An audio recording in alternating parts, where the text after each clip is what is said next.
आज आपण बघा हळूहळू अशी अवस्था येते की ज्यामध्ये आता ट्रॅक्टरच्या उपयोगामुळे बैल हा हळूहळू कमी उपयोगाचा व्हायला लागलाय। किंबहुना आता बैलगाडा शर्यतीतच बैलाचा उपयोग हा मोठ्या प्रमाणात होतोय।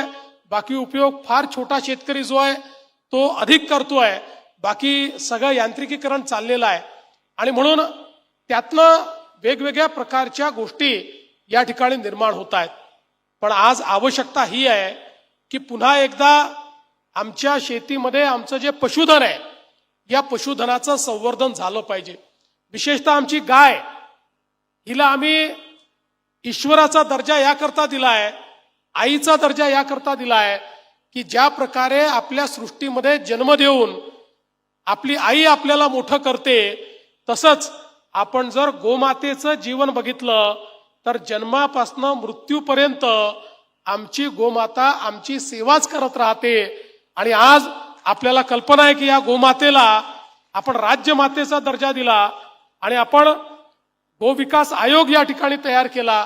याचं कारण हळूहळू पारंपरिक गोमातेच्या जन्मापासून तर मृत्यूपर्यंत तिचे जे काही उपयोग आहेत हे सगळे उपयोग आम्ही विसरलो आणि त्यामुळे भाकड जनावर झालं की आम्हाला ते जड वाटायला लागलं आणि त्यातनंही प्रत्येक पशुगणनेमध्ये गायींची संख्या, जनावरांची संख्या ही कमी कमी होताना आपल्याला पाहायला मिळाली।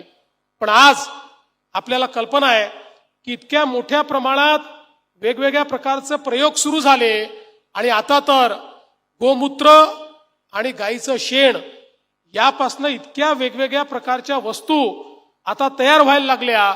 अलीकडच्या काळामध्ये तर मोठी मोठी लोक आपल्या घरामध्ये शेणापासून तयार केलेला पेंट लावतात, कारण त्याचे वेगवेगळे फायदे हे देखील लोकांना लक्षात आले।